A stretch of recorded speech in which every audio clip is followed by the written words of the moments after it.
The 1989 World Series will always be identified with the Loma Prieta earthquake. These unforgettable images gave this fall classic unwanted statistics. A 7.1 magnitude, 63 people perished, and a 10-day break in the middle of the games where both teams were unsure if baseball was important enough to continue playing. Once the decision was made, the World Series resumed. For the 1989 San Francisco Giants, they were National League champions for the first time in 27 years.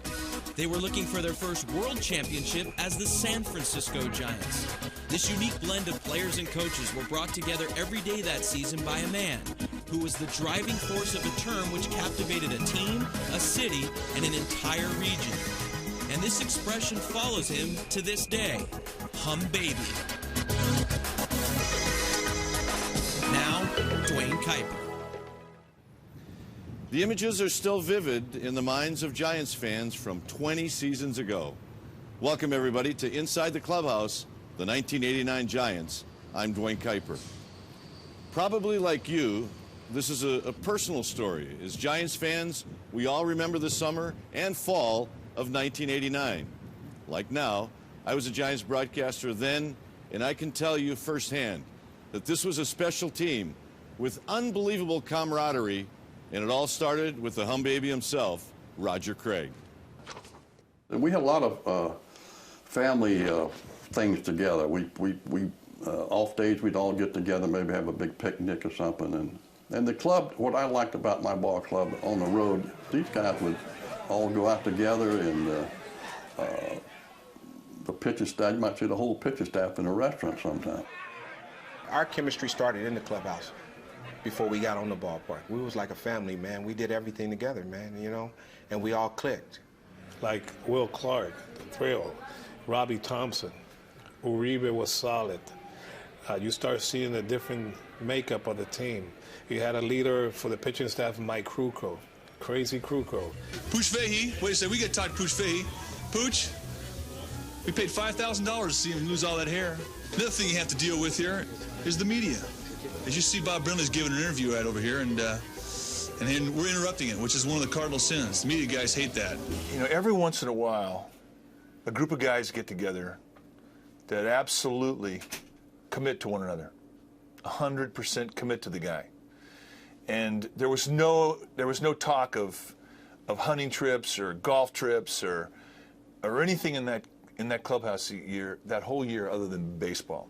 That's one of the police force. I used to ride them out in the parking lot out there. Roger Craig is 79 years old, but to spend any time with him, he easily takes you back to the late 80s, much to the delight of Giants fans. Hum Baby is still going strong. There's Bob Lurie, and there's Will Clark. He's putting on a show, even in the clubhouse. When your general manager can kiss you, you did something right. The Giants lost 100 games in 1985. General manager Al Rosen hired Roger Craig to replace Jimmy Davenport with 2 weeks left in the season. Immediately, the clubhouse changed. By the spring of 1986, the Giants had a new identity along with some new players. I don't know when I first got there whether they thought they could win, you know, or not. But once we got to the All-Star break and we were in first place, they got a taste of it. They said we can beat anybody, and they felt like this through '88 and then '89, you know. And we had some guys have some phenomenal years, and they were just a club that they didn't care who they played. They thought they could beat them. With Roger being here and Al Rosen coming in as general manager, we were getting an infusion of people who were used to better things. But Roger was always the most upbeat guy there was, and it rubbed off. He always felt, you know, you could win, and this is the way we're going to do it. They just changed the entire mindset of what had been some pretty mediocre Giant teams in the past. I remember one time and Will Clark was really hitting the ball good, in a situation where it was a perfect hit and run. I had the right count and all. I knew they wouldn't pitch out, and I gave him the hit and run with Robbie Thompson on first base, and he didn't swing the bat. And Robbie got thrown out. I said, when he come in, I said, Will, I said, what happened? You missed a sign? He said, no, I didn't miss a sign. He said, I'm hit swing the bat real good, and I didn't think. I said, wait a minute. you know, we got a guy thrown, Robbie Thompson got thrown out just because you didn't protect him by not swinging the bat. I said, don't let it happen again. And he said, okay, and it never did happen again. He was probably the perfect guy to guide the young guys. I mean, there was quite a few times, you know, he took me under his arm and said, hey, son, this is not how we do it. This is how we do it. I got about 40 more scrapbooks. You want to go through them? Roger had that, he was calm in that, you know, he could get the guys to play for him. I don't know if he yelled and screamed in the locker room, but he never did anything outwardly to embarrass the players on the field. I think that he was the right guy for that group of players. You know, I think that's Matt Williams. He always could imitate me. I think he's trying to imitate me with my big ears and my smile, whatever. And Roger threw me out there as much as he could. It was great.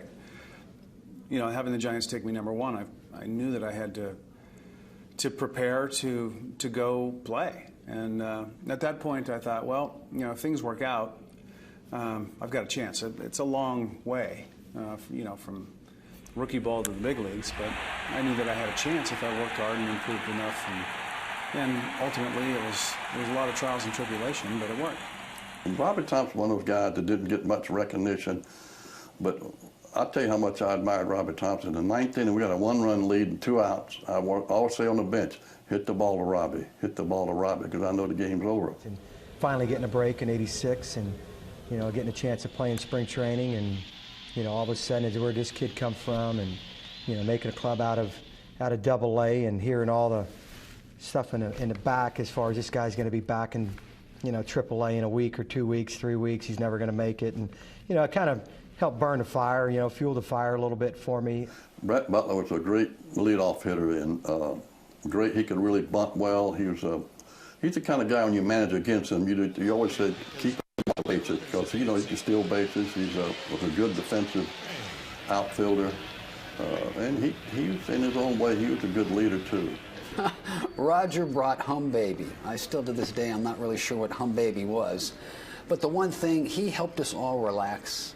You know, him being the pitcher that he was, he really depended on the players to go out there, the everyday players, and say, you guys, you know what, you go ahead and you monitor each other. You keep each other accountable. You go out there and make sure that everybody's doing their job the right way. And what we did, consequently, is each guy would pick up the other guy. If somebody was down, they would lift him up. If somebody needed to be kicked in the butt, that was done too. And the bottom line was for us to win. It wasn't about individual. It was about a collective team working together to the end result, and that was to win the World Series, and we almost got there. Coming up, opportunities are what Kevin Mitchell took advantage of in 1989 as Inside the Clubhouse, the 1989 Giants continues.